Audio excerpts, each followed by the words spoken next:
ನಮಸ್ಕಾರ, welcome back to my YouTube channel. So ಇವತ್ತಿನ video ಏನಪ್ಪ ಅಂತಂದರೆ, ನಮ್ಮ ಊರಿನ ಇತಿಹಾಸದ ಬಗ್ಗೆ ನಮ್ಮ ಮಾವನವರು ಒಂದು ಬುಕ್ನ ಬರೆದಿದ್ದಾರೆ, ಗ್ರಾಮ ಸಿರಿ ಸಂಪತ್ತು ಅಂತ. ಸೊ ಇದರಲ್ಲಿ ತುಂಬ ಚೆನ್ನಾಗಿ ಬರೆದಿದ್ದಾರೆ ನಮ್ಮ ಊರಿನ ಬಗ್ಗೆ. ಸೊ ತುಂಬ ಚೆನ್ನಾಗಿ ವರ್ಣಿಸಿದ್ದಾರೆ ಕೂಡ. ಸೊ ಪ್ರತಿಯೊಂದೂ ಬರೆದಿದ್ದಾರೆ. ನಮ್ಮ ಊರಿನ ಇತಿಹಾಸದ ಬಗ್ಗೆ ಆಗಲಿ, ಹಾಗೆ ನಮ್ಮ ಊರಿನ ಹುಟ್ಟಿನ ಬಗ್ಗೆ ಆಗಲಿ, ನಮ್ಮ ಊರಿನ ಶಾಲಾ ಕಾಲೇಜುಗಳ ಬಗ್ಗೆ ಆಗಲಿ, ನಮ್ಮ ಊರಿನ ವಿದ್ಯಾವಂತರ ಬಗ್ಗೆ ಆಗಲಿ, ಹಾಗೆ ನಮ್ಮ ಊರಿನ ದೈವಗಳ ಬಗ್ಗೆ ಆಗಲಿ ತುಂಬ ಚೆನ್ನಾಗಿ ವರ್ಣಿಸಿದ್ದಾರೆ ಈ ಬುಕ್ಕಲ್ಲಿ. ಸೊ ಈ ಬುಕ್ಕಿನ ಒಂದು ಬಿಡುಗಡೆ ಆಯಿತು. ಸೊ ಆ ಒಂದು ಸಂದರ್ಭನ ನಿಮ್ಮ ಜೊತೆ ಶೇರ್ ಮಾಡ್ಕೊಳ್ಬೇಕು ಅನ್ನಿಸ್ತು. ಅದಕ್ಕೋಸ್ಕರ ಈ ಒಂದು ವಿಡಿಯೋನ ಮಾಡ್ತಾ ಇದ್ದೀನಿ. ಸೊ ನಮ್ಮ ಮಾವನವ್ರದ್ದು ವಾಲ್ಮೀಕಿ ಧ್ವನಿ ಅಂತ ಒಂದು ಪತ್ರಿಕೆ ಇದೆ. ಸೊ ಆ ಪತ್ರಿಕೆ ವತಿಯಿಂದ ವಿಶೇಷವಾಗಿ ನಮ್ಮ ಊರಿನ ಬಗ್ಗೆ ಗ್ರಾಮ ಸಿರಿ ಸಂಪತ್ತು ಅಂತ ಒಂದು ವಿಶೇಷವಾದ ಸಂಚಿಕೆಯನ್ನು ಬರೆದಿದ್ದಾರೆ. ತುಂಬ ಖುಷಿಯಾಗುತ್ತೆ ಓದ್ತಾ ಇದ್ದರೆ, ತುಂಬ ಚೆನ್ನಾಗಿ ವರ್ಣಿಸಿದ್ದಾರೆ ಕೂಡ. ಸೊ ಈ ಬುಕ್ಕಿನ ಬಿಡುಗಡೆ ಆಯಿತು. ಸೊ ಯಾವ ರೀತಿ ಬಿಡುಗಡೆ ಮಾಡಿದರು ಅಂತ ನಿಮ್ಮ ಜೊತೆ ಶೇರ್ ಮಾಡ್ಕೊಳ್ತೀನಿ. ಪ್ಲೀಸ್ ವಿಡಿಯೋನ ಸ್ಕಿಪ್ ಮಾಡದೆ ಕೊನೆಯವರೆಗೂ ನೋಡಿ. ಸೊ ತುಂಬ ಚೆನ್ನಾಗಿ ಇದೆ ವಿಡಿಯೋ. ಹಾಗೆ ವಿಡಿಯೋ ಇಷ್ಟ ಆದರೆ ಒಂದು ಲೈಕ್ ಮಾಡಿ, ಶೇರ್ ಮಾಡಿ, ಕಮೆಂಟ್ ಮಾಡಿ. ಹಾಗೆ ಇನ್ನೂ ಯಾರೆಲ್ಲ ನನ್ನ ಚಾನಲ್ನ ಸಬ್ಸ್ಕ್ರೈಬ್ ಮಾಡದೆ ನೋಡ್ತಿದ್ದೀರಾ, ಪ್ಲೀಸ್ ಸಬ್ಸ್ಕ್ರೈಬ್ ಮಾಡಿಕೊಂಡು ಪಕ್ಕದಲ್ಲಿ ಕಾಣೋ ಬೆಲ್ ಬಟನ್ನ ಕ್ಲಿಕ್ ಮಾಡ್ಕೊಳ್ಳಿ. ಸಬ್ಸ್ಕ್ರೈಬ್ ಮಾಡೋದ್ರಿಂದ ನಾನು ಯಾವುದೇ ವಿಡಿಯೋ ಅಪ್ಲೋಡ್ ಮಾಡಿದರೂ ಫಸ್ಟು ನೋಟಿಫಿಕೇಷನ್ ನಿಮಗೆ ಬರುತ್ತೆ. ಸೊ ನೀವೇ ಮೊದಲು ನೋಡ್ಬೋದು ನನ್ನ ವೀಡಿಯೋಸ್ನೆಲ್ಲ. ಪ್ಲೀಸ್ ವಿಡಿಯೋನ ಸ್ಕಿಪ್ ಮಾಡದೆ ಕೊನೆಯವರೆಗೂ ನೋಡಿ. ಯಾವುದೇ ಅಹಿತಕರ ಘಟನೆ ನಡೆಯದಂತೆ ಸಮಗ್ರವಾಗಿ ಈ ಗ್ರಾಮವನ್ನ ಶಾಂತಿಯ ಒಂದು ತೋಟವನ್ನಾಗಿ ಮಾಡಿರ್ತಕ್ಕಂಥ ಗ್ರಾಮದ ಹಿರಿಯರಿಗೆ ನನ್ನ ಧನ್ಯವಾದಗಳು. ಹಾಗೆ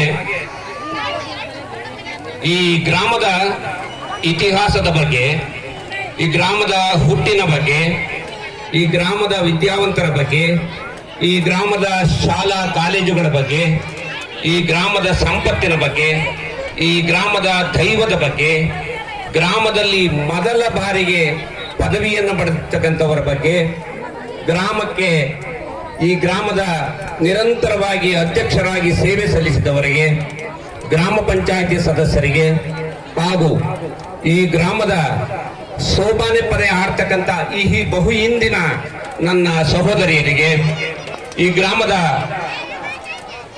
ಯಾವುದೇ ಸರ್ಕಾರಿ ಸವಲತ್ತುಗಳಿಲ್ಲದೆ ಹೆಣ್ಣು ಮಕ್ಕಳ ಹೆರಿಗೆಯನ್ನು ಮಾಡಿದ ಆ ದಾದೆಯರಿಗೆ, ಸೂಲಿಗಿತ್ತಿಯರಿಗೆ ನನ್ನ ಬಹಳ ಧನ್ಯವಾದಗಳು. ಹಾಗೆ ಇಲ್ಲಿ ಬಹಳ ಪ್ರಮುಖವಾಗಿ ಒಂದು ವಿಷಯವನ್ನು ನಾನು ಪ್ರಸ್ತಾಪ ಮಾಡಬೇಕಾಗಿದೆ. ಸಮಗ್ರವಾಗಿ ಗ್ರಾಮದ ಬಗ್ಗೆ ಒಂದು ಚಿತ್ರಣವನ್ನು ರೂಪಿಸಬೇಕು ಅಂತೇಳಿ ನಾನು ಸುಮಾರು 1 ವರ್ಷಗಳ ಕಾಲ ಅಧ್ಯಯನ ಮಾಡಿ ಸಂಗ್ರಹಿಸಿ ಅದರ ಬಗ್ಗೆ ಒಂದು ಲೇಖನವನ್ನ ನನ್ನ ಗ್ರಾಮ ಸಿರಿ ಸಂಪತ್ತು ಅಂತಕ್ಕಂಥದ್ದು ವಿಶೇಷ ಸಂಚಿಕೆಯನ್ನ ನನ್ನ ಪತ್ರಿಕೆಯ ಅಡಿಯಲ್ಲಿ ಯಾವುದೇ ಸಂದರ್ಭದಲ್ಲಿ ಯಾರ ಸಹಾಯವೂ ಇಲ್ಲದೆ, ಯಾರಲ್ಲೂ ಹಣಕಾಸಿನ ನೆರವನ್ನು ತೆಗೆದುಕೊಳ್ಳದೆ ಪತ್ರಿಕೆಗೆ ಬಂದಂತ ಹಣವನ್ನ ನಾನು ದೇವರಿಗೆ ಅರ್ಪಿಸಬೇಕು ಎಂಬ ಒಂದೇ ಒಂದು ಕಾರಣಕ್ಕೆ ಅದನ್ನ ಮುಂದೆ ಬಂದಂತವರಿಗೆ ನಾನು ಕೂಡ ಅದನ್ನು ತೆಗೆದುಕೊಳ್ಳದೆ ಆ ಒಂದು ವಿಶೇಷ ಸಂಚಿಕೆಯನ್ನ ಇಲ್ಲಿ ಬಿಡುಗಡೆ ಮಾಡಿದ್ದೀನಿ. ಹಾಗೆ ನಮ್ಮ ಗ್ರಾಮದಲ್ಲಿ ಎಂತೆಂಥ ಸಂಪತ್ತಿದೆ ಎಂಬುದರ ಬಗ್ಗೆ ನನ್ನ ಲೇಖನದಲ್ಲಿ ಸಿರಿ ಸಂಪತ್ತಿನಲ್ಲಿ ದಾಖಲಿಸಿದ್ದೀನಿ. ಆ ಒಂದು ಸಿರಿ ಸಂಪತ್ತು ಪತ್ರಿಕೆ ಏನಿದೆ ವಿಶೇಷ ಸಂಚಿಕೆ, ಅದರಲ್ಲಿ ಯಾವುದೇ ಒಂದು ಸಣ್ಣ ತಪ್ಪುಗಳು ಇಲ್ಲದಂತೆ ಅದನ್ನು ದಾಖಲಿಸುವ ಕೆಲಸವನ್ನು ಮಾಡಿದ್ದೀನಿ. ನನ್ನ ಗ್ರಾಮಕ್ಕೆ ಪ್ರತಿಯೊಬ್ಬರ ಮನೆಗೆ ಈ ಪತ್ರಿಕೆ ಮುಟ್ಟಬೇಕು, ಈ ಸಂಚಿಕೆ. ಅದು ಈ ಸಹನೆಯ ಮೂರ್ತಿಗಳ ಒಂದು ಶ್ರಮದ ಫಲವೇ ಈ ದೇವಸ್ಥಾನದ ನಿರ್ಮಾಣ. ಯಾಕಪ್ಪ ಅಂದ್ರೆ ಈ ಸಹನೆಯ ಮೂರ್ತಿಗಳು, ನಾನು ಒಂದು ಬಾರಿ ಯಾವುದೋ ಹಳ್ಳಿಯಲ್ಲಿ ಹೋಗ್ಬೇಕಾದ್ರೆ 2 ಆಟೋದಲ್ಲಿ ಬಂದ್ರು. ಯಾಕ್ರಪ್ಪ ಇಷ್ಟೊತ್ತಿಗೆ ಬಂದಿದೆ, ಯಾಕೆ ಅಂತ ಕೇಳಿದಾಗ, ದೇವಸ್ಥಾನದ ನಿರ್ಮಾಣಕ್ಕೆ ಸಹಾಯ ಕೊಡೋದಕ್ಕೆ ಬಂದಿದ್ವಿ ಅಂತ. ನನಗೆ ಬಹಳ ದುಃಖಕರವಾಯ್ತು. ಯಾಕಂದ್ರೆ ಒಂದು ಆಟೋದಲ್ಲಿ ಬಂದಿದ್ರು, ಅವ್ರಿಗೆ ಊಟ ಏನು, ಉಪಚಾರ ಏನು ಅಂತಕ್ಕಂಥದ್ದು ನನಗೆ ಒಂದು ಸ್ವಲ್ಪ ನೋವಾಯ್ತು. ಅಂತಹ ಒಂದು ಸನ್ನಿವೇಶದಲ್ಲಿ ನಮ್ಮ ಗ್ರಾಮ ಪಂಚಾಯಿತಿ ಸದಸ್ಯರುಗಳು ಅದ್ಭುತವಾದ ಕೊಡುಗೆಯನ್ನು ಕೊಟ್ಟರು. ನಮ್ಮ ಗ್ರಾಮ ಪಂಚಾಯಿತಿ ಸದಸ್ಯರು ಎಷ್ಟೊಂದು ಹಣವನ್ನು ಕೊಟ್ಟರಲ್ಲ, ಅದರ ಒಂದು ತಳಹಡಿಯಲ್ಲಿ ಎಲ್ಲ ಕೆಲಸಗಳನ್ನ ಅವರು ಮಾಡಿದರು. ದೇವಸ್ಥಾನ ನಿರ್ಮಾಣವಾಯಿತು. ಬಹಳ ಅದ್ಭುತವಾಗಿ ಕಾರ್ಯಕ್ರಮವನ್ನು ನಡೀತು. ಈ ಒಂದು ವೇದಿಕೆ ನಾನು ಯಾವ ರೀತಿ ಕಲ್ಪನೆಯಲ್ಲಿ ಕಟ್ಟಬೇಕು ಎಂಬ ಒಂದು ಇದರಲ್ಲಿ ಗ್ರಾಮದ ಸಿರಿ ಸಂಪತ್ತು ಅಂತ ಇಟ್ಟರೆ ಒಳ್ಳೇದಲ್ವೇ ಅಂತಕ್ಕಂಥದನ್ನ ಇಟ್ಟೆ. ಹೀಗೆ ಹಲವಾರು ಸಂದರ್ಭಗಳಲ್ಲಿ ಕೆಲವು ವಿಚಾರಗಳನ್ನ ನಾನು ಈ ಗ್ರಾಮದಲ್ಲಿ ಇರ್ತಕ್ಕಂಥ ಎಲ್ಲಾ ಮನೆತನಗಳನ್ನ ಅದರಲ್ಲಿ ದಾಖಲಿಸಿದ್ದೀನಿ. ಈ ಗ್ರಾಮದಲ್ಲಿ ಏನು ಉದ್ಯೋಗವನ್ನ ಪಡ್ಕೊಂಡಿದ್ದಾರೆ ಅವರೆಲ್ಲರನ್ನೂ ದಾಖಲಿಸಿದ್ದೀನಿ. ಯಾರು ನಿವೃತ್ತಿ ಹೊಂದಿದ್ದಾರೆ ಅವರನ್ನು ಸಹ ದಾಖಲಿಸಿದ್ದೀನಿ. ಎಷ್ಟು ಸಂಪತ್ತಿದೆ ಈ ಊರಿನಲ್ಲಿ, ಎಷ್ಟು ಆಸ್ತಿ ಇದೆ, ಎಷ್ಟು ಕಿಲೋಮೀಟರ್ ಇದೆ, ಯಾವ ಪರಿಸರ ಇದೆ ಅಂತಕ್ಕಂಥದ್ರ ಬಗ್ಗೆ ಒಂದು ಸ್ಪಷ್ಟವಾದ ಚಿತ್ರಣವನ್ನ ಸಿರಿ ಸಂಪತ್ತಿನಲ್ಲಿ ದಾಖಲಿಸಿದ್ದೀನಿ. ಎಷ್ಟು ಜನ ವಿದ್ಯಾವಂತರಿದ್ದಾರೆ, ಎಷ್ಟು ಜನ ಆರಕ್ಷಕರಿದ್ದಾರೆ, ಎಷ್ಟು ಜನ ಡಾಕ್ಟರ್ಗಳಿದ್ದಾರೆ, ಎಷ್ಟು ಜನ PhD ಮಾಡಿದ್ದಾರೆ, ಇವರೆಲ್ಲರ ಒಂದು ಮಾಹಿತಿಯನ್ನ ಈ ಪತ್ರಿಕೆಯಲ್ಲಿ ನಾನು ದಾಖಲಿಸುವ ಕೆಲಸವನ್ನು ಮಾಡಿದ್ದೀನಿ. ಅದು ಯಾರು ಆತಂಕ ಪಡುವ ವಿಚಾರವೇ ಅಲ್ಲ, ಪ್ರತಿಯೊಬ್ಬರ ಕೈಯಲ್ಲಿ ಸಿಗುವಂತೆ ಮಾಡ್ತೀನಿ. ಈಗ ನಾವೇನು ಆ ಪತ್ರಿಕೆಯನ್ನು ಬಿಡುಗಡೆ ಮಾಡಬೇಕು, ಈ ಸಹನಯ ಮೂರ್ತಿಗಳಿಂದಲೇ ಮಾಡಿಸ್ಬೇಕು ಅಂತ ನನ್ನ ಆಸೆ. ನಾನು ಯಾವುದೇ ರಾಜಕಾರಣಿಯಿಂದ ಬಿಡುಗಡೆ ಮಾಡಿಸ್ಬೇಕು ಅಂತಲೂ ಇರಲಿಲ್ಲ. ಯಾವುದೇ ಒಬ್ಬ ದೊಡ್ಡ ಇವರೇನು ಮುನಿಗಳಿದ್ದಾರೆ ಅವರಿಂದ ಮಾಡಿಸ್ಬೇಕು ಅಂತ ಏನಿರಲಿಲ್ಲ. ದೇವಾಲಯವನ್ನು ನಿರ್ಮಾಣ ಮಾಡಿದಂತ ಈ ಸಹನಯ ಮೂರ್ತಿಗಳಿಂದಲೇ ಮಾಡಬೇಕು ಅಂತೇಳಿ ನಾನು ತೀರ್ಮಾನ ಮಾಡಿದೆ.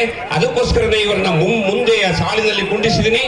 ಇವರು ನಾನು ಕೊಡ್ತಕ್ಕಂಥ ನನ್ನ ವೈಯಕ್ತಿಕವಾಗಿ ಕೊಡ್ತಕ್ಕಂಥ ಸಣ್ಣ ಕಾಣಿಕೆಯನ್ನ ಸ್ವೀಕಾರ ಮಾಡಿ ನನ್ನ ಪತ್ರಿಕೆಯನ್ನ ಬಿಡುಗಡೆ ಮಾಡ್ತೀರಾ ಅಂತಕ್ಕಂಥ ಒಂದು ಮಹಾ ಉದ್ದೇಶವನ್ನು ಇಟ್ಟುಕೊಂಡು ಇವತ್ತು ನಾನು ಇಲ್ಲಿ ಬಂದಿದ್ದೀನಿ. ಇದನ್ನ ಯಾರೂ ಕೂಡ ಒಂದು ಇದು ತೊಂದರೆ ಕೊಡದ ಹಾಗೆ ರೀತಿಯಲ್ಲಿ ಇವರನ್ನ ಗೌರವಿಸುವುದರ ಮುಖಾಂತರ ಆ ಪತ್ರಿಕೆ ಇವರಿಂದಲೇ ಬಿಡುಗಡೆ ಆಗಬೇಕು ಎಂಬ ಒಂದು ಏಕೈಕ ಕಾರಣದಿಂದ ಮಾಡ್ತೀನಿ. ಅದಕ್ಕೆ ನಮ್ಮದೇ ಆದಂತ ಒಂದು ಮಕ್ಕಳು ಇದ್ದಾರೆ. ಅವರೆಲ್ಲ ಈ ಮುಂದೆ ಕುಂದಿರ್ತಕ್ಕಂಥ ಎಲ್ಲವರಿಗೆ ಹೂವಿನ ಹಾರ, ಶಾಲು ಮತ್ತೆ ಟೋಪಿಯನ್ನ ಹಾಕ್ಬೇಕು ಅಂತೇಳಿ ಮನವಿ ಮಾಡ್ಕೊತೀನಿ. ಒಬ್ಬೊಬ್ಬರೇ ಬರಬೇಕು.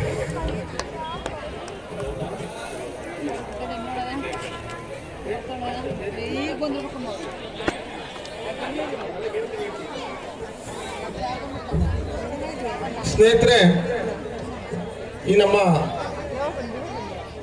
ಶ್ರೀಯುತ ಎಂ ರವೀಂದ್ರಪ್ಪನವರು ನಿವೃತ್ತ ಮುಖ್ಯ ಇಂಜಿನಿಯರ್ ಹಿರಿಯೂರವರು ಕೂಡ ಈ ಒಂದು ಕಾರ್ಯಕ್ರಮಕ್ಕೆ ಆಸೀನರಾಗಿದ್ದಾರೆ, ಆಗಮಿಸಿದ್ದಾರೆ. ನಮ್ಮ ಕೋರಿಕೆಯ ಮೇಲೆ ಅವರಿಗೂ ಕೂಡ ಎಲ್ಲರ ಪರವಾಗಿ ಅತ್ಯಂತ ಆದರಣೀಯ ಸುಸ್ವಾಗತವನ್ನು ಬಯಸ್ತಾ ಇದ್ದೇನೆ.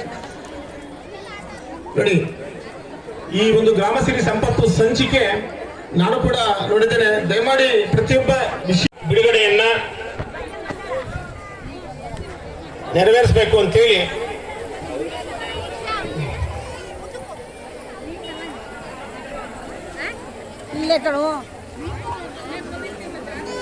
ನಿಜಕ್ಕೂ ಕೂಡ ಯುವಜನತೆಗೆ ಈ ರೀತಿಯ ಒಂದು ಮಾದರಿ ಒಂದು ನಾವೇನಾದ್ರೂ ಒಂದು ಸಮರ್ಪಣೆ ಮಾಡಲೇಬೇಕು, ದೇವಾಲಯ ಸಮರ್ಪಣೆ ಮಾಡಲೇಬೇಕು. ಯಾಕಂದ್ರೆ ಅವರು ಸೇವೆ ಮಾಡಿದಂತಹ ಅನೇಕ ಕಡೆ ಹೋಗಿ ನೋಡಿದಂತಹ ದೇವಾಲಯಗಳನ್ನ ನೋಡಿ ನಮ್ಮೂರಿನಲ್ಲಿಂತಹ ಒಂದು ಅದ್ಭುತ ದೇವಾಲಯ ನಿರ್ಮಾಣ ಆಗ್ಬೇಕಲ್ಲ ಅಂತಕ್ಕಂಥ ಒಂದು ಸಂಕಲ್ಪದಿಂದ ಎಲ್ಲರೂ ಸಮಾನ ಮನಸ್ಕರು ಅವರು ಸೇರಿ ತಂಡ ಸೇರಿ ಸಂಕಲ್ಪಿತವಾಗಿ ಒಟ್ಟಿಗೆ ಸೇರಿ ಇಂತಹ ಒಂದು ಬೃಹತ್ ಕಾರ್ಯಕ್ರಮ ಮಾಡಿದ್ರು.